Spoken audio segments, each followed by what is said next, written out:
Welcome to Politics Unplugged. I'm Marshall Zelinger. Just 16 days until Election Day, and the presidential candidates have faced off in the last of their 3 debates. On the day when I was in the Situation Room monitoring the raid that brought Osama bin Laden to justice, he was hosting the Celebrity Apprentice. So I'm happy to compare my 30 years of experience, what I've done for this country, trying to help in every way I could, especially kids and families, get ahead and stay ahead, with your 30 years, and I'll let the American people make that decision. The one thing you have over me is experience, but it's bad experience, because what you've done has turned out badly. For 30 years, you've been in a position to help, and if you say that I use steel or I use something else, I make it impossible for me to do that. I wouldn't mind. The problem is you talk, but you don't get anything done, Hillary. And here to talk about the debate and the impact it could have on the state legislature here, Krista Kafer, co-host of, I was going to say it, Kafer and Kelly. Steve would be mad at me. Oh, he'd be so mad. Kelly and Kafer on KNUS. We should switch that. Also, Democratic strategist Craig Hughes is here as well. Let's start presidential. Did the candidates on Wednesday night do what they needed to do? I was hoping for an all-out brawl. I mean, I wanted chairs to fly. I wanted to go full-on Jerry Springer. It fell short of that, but it was still a lot of fun. It was entertaining. I think, look, Hillary Clinton did what she had to do. The main takeaways from the debate are Donald Trump saying that the election is rigged, saying that he would not necessarily accept the results. That's the dominant headline. And then you have his comments on nasty women and bad hombres. And those are really the 3 takeaways. So in a debate that Trump really had to win to get back into this race, he fell short across the board. Is that fair? Should that be the #1 headline from the debate, is that Donald Trump said that he would not accept? If you question and say, I will not necessarily accept the democratic results, the process that has held up our democracy for 240 years, the peaceful transfer of power, accepting results, yes, that is a fair takeaway. Even if you're saying it jokingly, but here's what bothers me about Donald Trump is I feel like he's not only damaged the Republican Party, he's damaged the conservative movement. He has cast great dispersion on the press. Granted, there are some guilty actors there, but in general, we need the Fourth Estate, and now he is causing us to doubt our democracy and our election system. That's not right. Well, this didn't happen often because Chris Wallace did a pretty good job moderating, I thought, in comparison to the other debates. Some of the exchanges between the candidates not only heated in their words, but they talked over each other, like this discussion, open discussion about allegations of pay-to-play against the Clinton Foundation. This is an open discussion. Well, it is an open discussion. I understand, and the specific question went to pay for play. Do you want to talk about that? But there is no evidence, but there is a lot of evidence about the very good work and it's a criminal enterprise, and so many people know it. It's a criminal enterprise. Saudi Arabia giving $25 million, Qatar, all of these countries. Okay, 1, 2, 3. Let's just start talking at the same time. We can talk over each other. It's great the closest we could get to a chair throwing and the Marshall Zelinger. I read one article that was disappointed. The author of the article was disappointed that Clinton seemed to dodge the question and then turned it on Trump instead of saying something of acknowledging the pay-to-play, whether it's conciliatory or explaining it.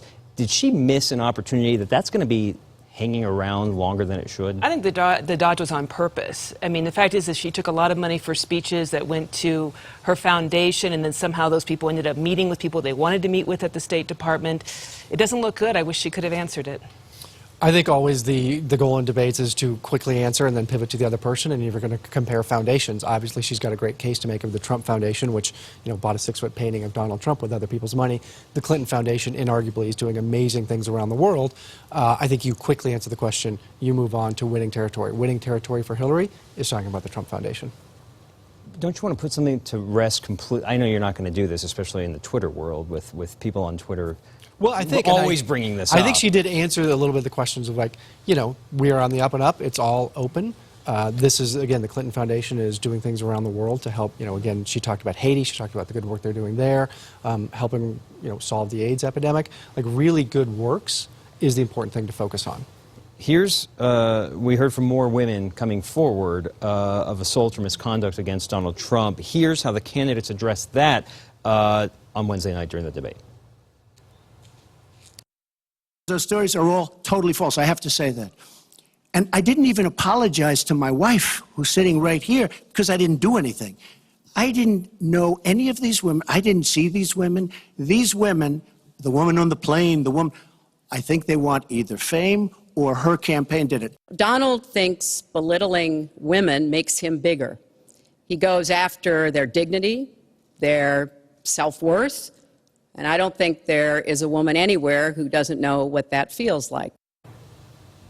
It's had an enormous impact on women, I think. Not all women. Some women are still sticking by Trump, but here's the double standard. Manager. Yeah, exactly. And I've got friends that are going to vote for him for policy issues only. They don't like him particularly, but they like some of the things that he espouses.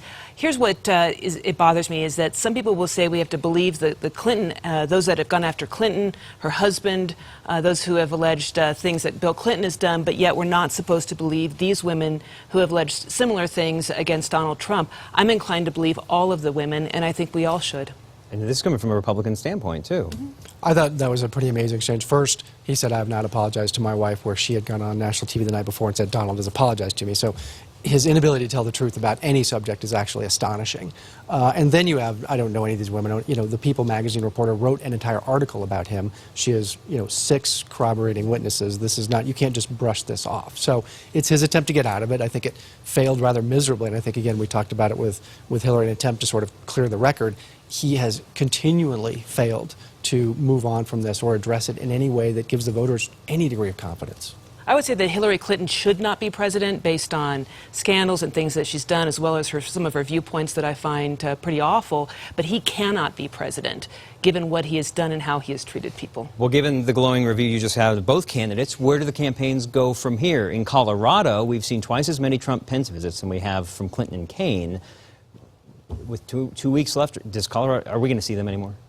I would be surprised if we saw major visits from the Clintons themselves. I think we will see visits from other folks advocating on their behalf. And I think that's kind of the advantage of what you have with the Clintons. You have the Obamas, you have other surrogates that can come out and make the case. Trump is at a real disadvantage here. The number of people willing to go out and speak on his behalf is very, very, very small. And I don't think having Chris Christie, who's currently being indicted, or Rudy Giuliani come speak for him is going to move any undecided voters. So you will see people out there on the stump for the candidates.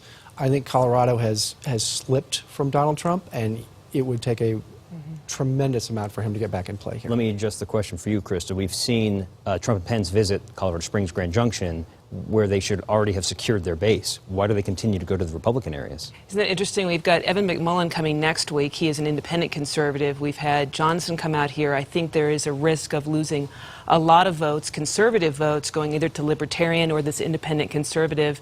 I don't see how he pulls off any kind of a win here in Colorado, but we'll see. Quick pivot to the state legislature. Maybe the Donald Trump factor would play into this. The House likely to stay Democratic. Republicans control the Senate by 1 seat right now. And the swing races involve candidates that are now in this political ad. When I became governor, I knew we had to protect our Colorado way of life. It's why I need a good team in the state Senate. Like Rachel Zelinger, Daniel Kagan, Denise May, and Tom Sullivan is a veteran. I shrunk that to make it quicker. Let's talk about why those names were brought up.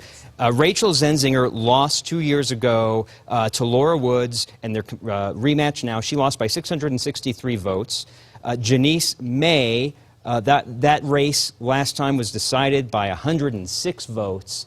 And Daniel Kagan's race is going to be one of those tight ones as well. It's traditionally within, I think, 1,000 votes. Same, and Tom Sullivan is the newest name to appear. It's no mistake why those names were in that ad. This was paid for by Washington, D.C. Why?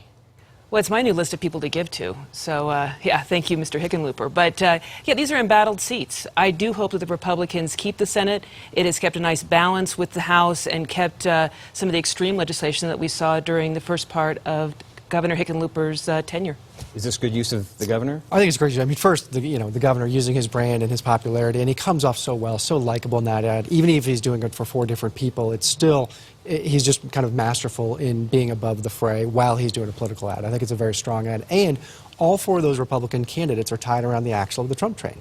They're having a hard time. Do they distance themselves? Do they not? The 4 Republican candidates in those Senate races, for the most part, are stuck with Donald Trump. They haven't distanced him, so they own his actions, they own his policies, whether it's against minimum wage or his economic policies or saying women should be punished for abortions. They kind of own Trump right now, and in these suburban districts, that is a very difficult position to hold. And if it wasn't clear those were all Democratic candidates, the signs that he was planting in the ground. Craig and Krista, thanks for joining us. Thanks. 16 days to For go. having us.